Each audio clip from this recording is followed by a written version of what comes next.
The story of drama begins a generation before Athens became the world's first democracy, when the city was ruled by one man, the tyrant Pisistratus.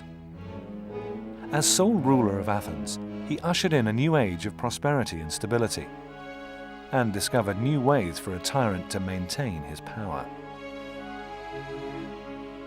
He has to increase the wealth of Athens and increase the glory of Athens, so it increases the glory of Pisistratus.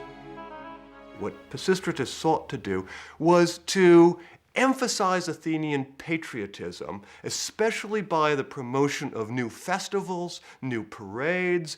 The goal in each case was to try to give the Athenians a very special sense that being an Athenian really mattered.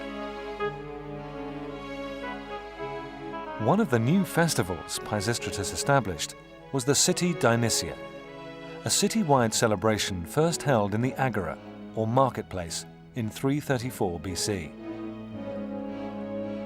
Held in honor of Dionysus, god of wine and lord of the changing seasons, the highlight of the festivities was a series of competitions in music, singing, dance and poetry. And most accomplished of all the winners was said to be Thespis, a traveling bard who made his living reciting the epics of Homer.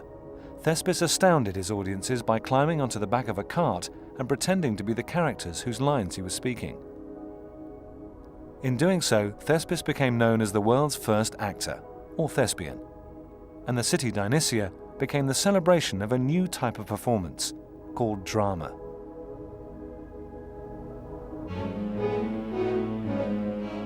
By the time Athens had become a democracy, drama was so popular it was now staged in a purpose-built amphitheatre called the Theatre of Dionysus. Here, in the shadow of the Acropolis, a single actor, helped by a group of people called the chorus, would perform plays.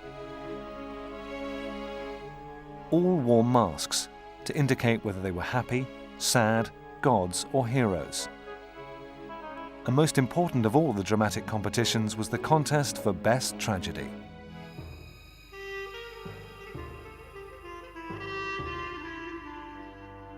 The oldest surviving Greek tragedy was performed in 472 BC.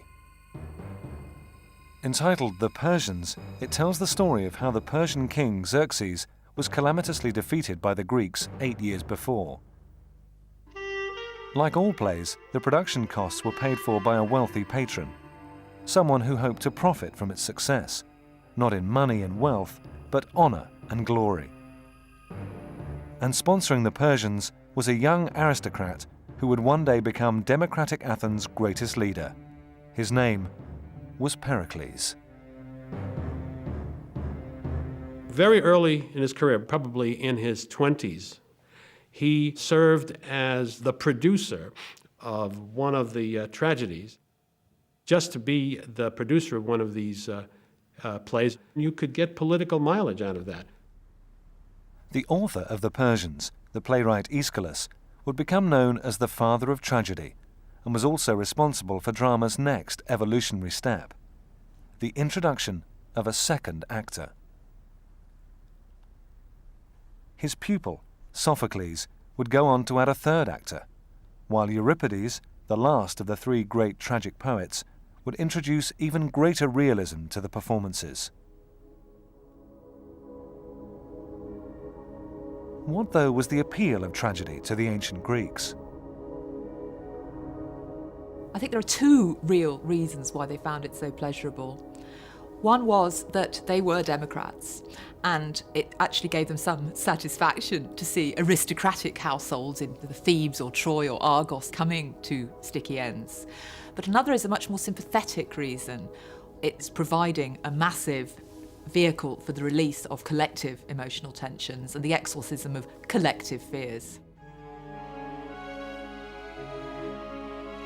The philosopher Aristotle called this emotional release catharsis, a cleansing of the heart through pity and terror.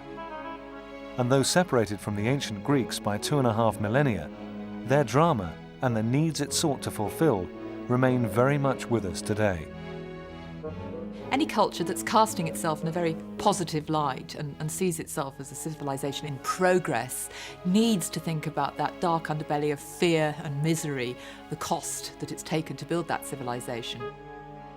A close parallel, I think, would be the fondness that we have for disaster movies. We like to go and watch films about the Titanic sinking, or great office blocks collapsing, or blazing infernos. We need to see the dark side of our own progress.